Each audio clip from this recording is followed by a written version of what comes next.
हरे कृष्णा। अध्याय चौथा, श्लोक नंबर 18।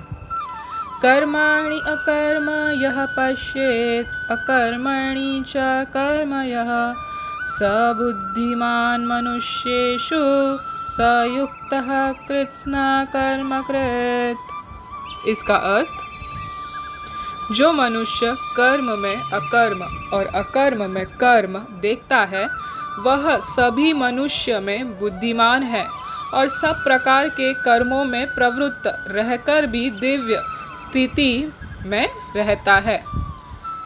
इसका तात्पर्य, कृष्ण भावनामृत में कार्य करने वाला व्यक्ति स्वभावतः कर्म बंधन से मुक्त होता है। उसके सारे कर्म कृष्ण के लिए होते हैं, अतः कर्म के फल से उसे कोई लाभ या हानि नहीं होती। फलस्वरूप वह मानव समाज में बुद्धिमान होता है, यद्यपि वह कृष्ण के लिए सभी तरह के कर्मों में लगा रहता है। अकर्म का अर्थ है कर्म के फल के बिना। निर्विशेषवादी इस भय से सारे कर्म करना बंद कर देता है कि कर्म फल उसके आत्म साक्षात्कार के मार्ग में बाधक न हो, किंतु सगुणवादी अपनी इस स्थिति से भली भांति परिचित रहता है कि वह भगवान का नित्य दास है। अतः वह अपने आप को कृष्ण भावनामृत के कार्यों में तत्पर रखता है। चूँकि सारे कर्म कृष्ण के लिए किए जाते हैं, अतः इस सेवा के करने में उसे दिव्य सुख प्राप्त होता है। जो इस विधि में लगे रहते हैं वे व्यक्तिगत इंद्रिय तृप्ति की इच्छा से रहित होते हैं। कृष्ण के प्रति उसका नित्य दास्य भाव उसे सभी प्रकार के कर्म फल से मुक्त करता है। हरे कृष्णा। ये था तात्पर्य दोस्तों। पिछले श्लोक में भगवान ने हमें कर्मों के अंतर के बारे में समझने के लिए बताया था, जहाँ पे विकर्म पे वो ज़्यादा ये कर रहे थे कि मतलब पेचीदियाँ जो है, कर्म की विडंबनाएं जो है, डिफ़िकल्टीज़ है, वो हमें समझना चाहिए। यही बुद्धिमान जीव का काम है।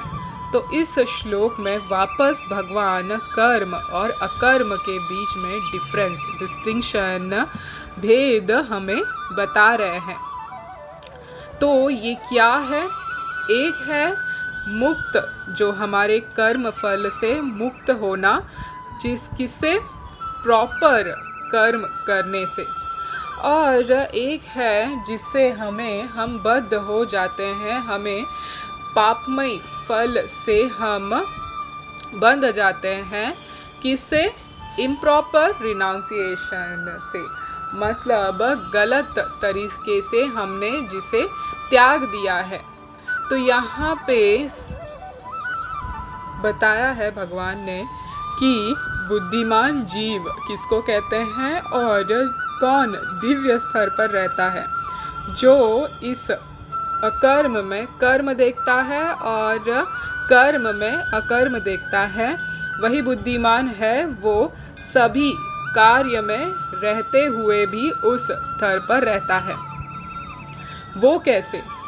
अभी हम कोई दवाई लेते हैं इम्यूनिटी बढ़ाने के लिए, रोग प्रतिकारक शक्ति हमारी बढ़ाने के लिए कोई लेते हैं ना दवाई। कभी कभी बहुत कुछ रोग बढ़ गया, कुछ हो गया, न होने के लिए, तो उसको इम्यूनिटी कहते हैं ना, इम्यून करना अपने सिस्टम को। तो वैसे ही हमारी जो कर्मिक रिएक्शंस है उसे भी हम इम्यून कर सकते हैं, इम्यूनिटी उसकी हम बढ़ा सकते हैं, जिससे कि वो कर्म फल हमें न लगे।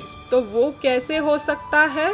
वो है by the becoming eternal servitor of Lord Krishna. नित्य हम भगवान के दास बने रहेंगे, भगवान कृष्ण के। तो हमें कोई भी टाइप ऑफ कर्म हम करें उसका फल हमें नहीं लगता। ये है इम्यून, इसका एक ये चीज़ है। तो कृष्ण भावनामृत इज द स्टेटस ऑफ एक ये है अकर्म।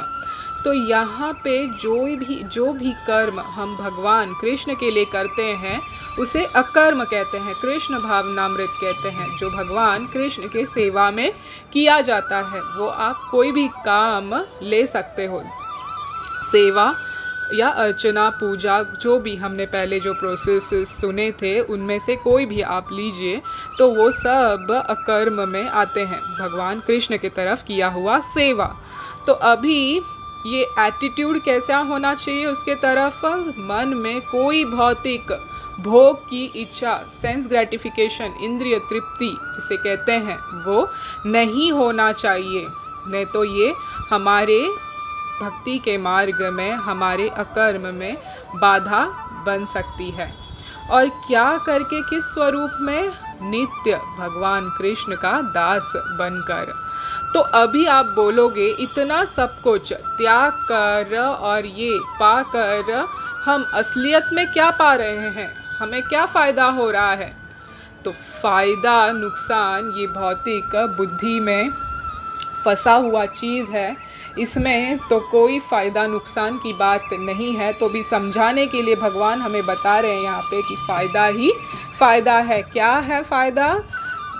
हम सुख नहीं, दिव्य सुख, ट्रांसेंडेंटल हैप्पीनेस, ये हम अनुभव करते हैं जब अकर्म करते हैं। विकर्म जो हमने कल सुना था, जिसे निषेध किया गया है शास्त्रों में, बिल्कुल नहीं करना है, जो कि उसके हमें बैड रिएक्शंस लगेंगे अगर वो किया तो। और कर्म जो शास्त्र का रिकमेंडेड है, जो हम 4 वर्णाश्रम धर्म से जाते हैं, जो भगवान ने हमें बताया है, क्योंकि हम स्मूथली इसके थ्रू भी कर सकते हैं। तो अभी यहाँ पे बताया है श्रीला प्रभुपाद ने हमें कि कर्म का त्याग करना, कार्य का त्याग करना क्या होता है। इसको कहते हैं कर्म अकर्म में। तो ये समझने की कोशिश कीजिए दोस्तों कि यहाँ पे रिएक्शन लगना है, क्योंकि ये इम्पर्सनलिस्ट मायावादी लोगों का कहना है। क्योंकि वो लोग क्या सोचते हैं, क्योंकि कोई भी कर्म हम भौतिक संसार में करते हैं इस शरीर के द्वारा, तो उसका फल, कर्म फल जो बोलते हैं रिएक्शंस, कर्म के वर्क के जो रिएक्शंस होते हैं वो लगना ही लगना है। यही नियम है इस भौतिक संसार का। तो कर्म ये आत्मा, मतलब हम माने हम बद्ध जीवात्मा, इस शरीर के मदद से करते हैं, तो शरीर तो छूट जाता है, मगर उस कर्म का जो फल है वो आत्मा को भुगतना पड़ता है। मतलब उसने अच्छे कार्य किए हैं तो उसको अच्छा फल का अनुभव करना होता है, तो वापस उसे इधर ही आना पड़ेगा। और उसने बुरा कर्म किया तो उसे नरक का भी मुख देखना पड़ सकता है, जो कि हमने पहले भी सुना था, बहुत यातनाशील है। तो शरीर तो अनंत काल से हम बदलते आ रहे हैं, मगर आत्मा को उसका रिएक्शन भुगतना पड़ सकता है। तो ये इम्पर्सनलिस्ट जो होते हैं, ये क्या करते हैं, ये सोचते हैं कि हम कर्म ही ना करें, छोड़ दे और चुपचाप बैठे रहें, तो हमको उसका कर्म फल नहीं लगेगा, कोई रिएक्शंस भुगतने की ज़रूरत नहीं पड़ेगी। ऐसे सोच के वो अपने एक्टिविटीज़ से डिवॉइड हो जाते हैं। ऐसे सोच के, ऐसे कर्म न करके वो उल्टा कर्म कर रहे हैं, मतलब न करने का कर्म उनको लगेगा। ये इसीलिए होता है क्योंकि उन्हें भगवान कृष्ण के दिव्य ज्ञान का नॉलेज नहीं है, वो उससे अपरिचित है। क्योंकि उसे भगवान कृष्ण के बारे में कोई ज्ञात नहीं है, इसलिए वो जो भी त्यागता है, कर्म हो या कर्म फलों को हो, जो भी हो, जिसमें कृष्ण एज अ सेंटर वो नहीं रखता, तो उसका कर्म उसको लगना है। इसीलिए दोस्तों ये समझना और याद रखना बहुत इम्पॉर्टेंट है कि हम जो कुछ भी करें वो भगवान कृष्ण के लिए करना है, ये ही समझ के हमें करना है, यही हमारी प्रवृत्ति होनी चाहिए, यही हमारी अटैचमेंट होनी चाहिए, तभी हमें उस कर्म का और उसका फल दोनों भी हमें नहीं लगेगा। और उसे ही त्यागना कहते हैं, कर्म फल को त्यागना कहते हैं, उसे ही अकर्म कहते हैं, जिसे रिएक्शंस हमें नहीं लगती। जैसे कि हमने पहले चैप्टर में सुना था एक श्लोक में कि हम ऋणी हैं हर चीज़ के, यहाँ पे गुरुजन के हो या हमारी सगे संबंधी हो, हमारे ब्लड रिलेशंस हो, देवी देवता हो, पितृगण हो, इन सब के हम ऋणी हैं। तो हम कार्य नहीं करेंगे, कर्म नहीं करेंगे तो हमें उसकी भी हमें रिएक्शन लगेगी। जैसे कि हम सांस लेते हैं तो वायुदेव से हमको ये उपलब्धि होती है ना, तो हम खाना खाते हैं, ये सब हमें उपलब्धि मिलती है। वैसे ही हम किसी और जीवात्मा के ऊपर चलते हैं, जैसे बैक्टीरिया हो, वायरस हो, हवा में कितने सारे जीवाणु होते हैं जो हम देख नहीं सकते हमारे आँखों से, तो ये सब जो कर्म नहीं किया तो भी लगेगा बैठे बैठे। तो इसीलिए जब हम कृष्ण भावनामृत में आते हैं तो कोई भी टाइप का कर्म हम करते हो, कर्मों में प्रवृत्त हम रहे तो भी दिव्य स्थिति में रहते हैं वो बुद्धिमान जीव, जिनको पता होता है कि कर्म में अकर्म और अकर्म में कर्म, वो उसको देखते हैं। रामायण में एक बहुत सुंदर कथा आती है दोस्तों, जिसमें अब सबको पता ही होगा, जब राम सेतु बनाते वक्त नल और नील जो विश्वकर्मा के पुत्र थे वो वानरों के सेना में थे। तो नल और नील ही थे जो पत्थरों पे श्री राम के नाम लिख रहे थे, और उनमें ही वो सक्षमता थी कि वो पत्थर देते जा रहे थे और सब सेतु बनाते जा रहे थे। तो इसको जैसे ही पता चला कि भगवान पत्थर पे नाम लिखा है राम और वो पत्थर तैर रहा है, तो पत्थर तो कितना भारी होता है ये हमको पता ही है। ग्रेविटेशनल फोर्स के इससे जो चीज़ ऊपर उछाली है वो नीचे गिरना ही गिरना है, चाहे वो पानी हो या ज़मीन हो। तो ये कार्य देख के भगवान खुद राम जी हैरान हो गए।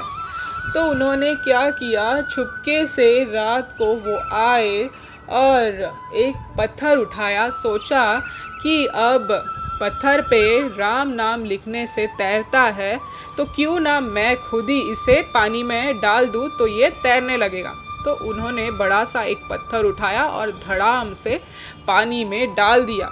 डालते ही पानी में वो पत्थर डूब गया। तो हनुमान जी उनके पीछे पीछे गए थे और छुप के पेड़ के पीछे से देख रहे थे। तो वह हंसते हुए आए, वाह प्रभु वाह, आपकी लीला अपरंपार है। तो भगवान हिचकिचाते बोले, हनुमान ये क्या हुआ, मेरे नाम से पत्थरों पे नाम लिखकर पानी में डालते हैं तो तैरने लगता है, और मैं उसे डालता हूँ खुद तो वो डूब जाता है, ये क्या रहस्य है। अब भगवान को क्या है, भगवान को तो सब पता है, मगर वो अपने भक्तों को क्रेडिट देना चाहते हैं, तो वो हमेशा भक्तों के मुख से ही उनसे ही कार्य और सब कुछ करवाते हैं ताकि उनकी प्रख्याति बढ़े। यही भगवान कृष्ण की सबसे बड़ा ये है गुण है। तो हनुमान कहते हैं, प्रभु जिसने जिस चीज़ पे आपका नाम लिखा हो वो पत्थर भी हो तो भी वो तर जाता है, मगर आपने अपने हाथ से जिसको भी छोड़ दिया वो इस भवसागर में डूब जाता है, चाहे वो पत्थर ही क्यों ना हो। तो हम तो जीवात्माएं हैं, अगर हम जीवात्माएं भगवान नाम का शरण लेते हैं, भगवान कृष्ण का शरण लेते हैं, उनका दास बनते हैं, अपने कर्मों में उनको सेंटर रखते हुए, भगवान को सेंटर रखते हुए हर कार्य करते हैं तो उसे अकर्म कहते हैं। और इस जो जंजाल है, एंटेंगलमेंट है, जो कॉबवेब है भौतिक संसार, इससे आसानी से तर सकते हैं, किससे, भगवत नाम के शरण से। इसीलिए हर वक्त हर क्षण कोई भी कार्य करे, कोई भी कुछ भी कर्तव्य अपना निभाए, तो हर समय हमें भगवान नाम की चिंतन करते रहनी चाहिए, चाहे वो मन हो, वचनों से हो या कर्म से हो। हरे कृष्ण कृष्ण कृष्ण हरे हरे, हरे राम राम राम हरे हरे। श्री कृष्ण भगवान की जय। श्रीला प्रभुपाद की जय।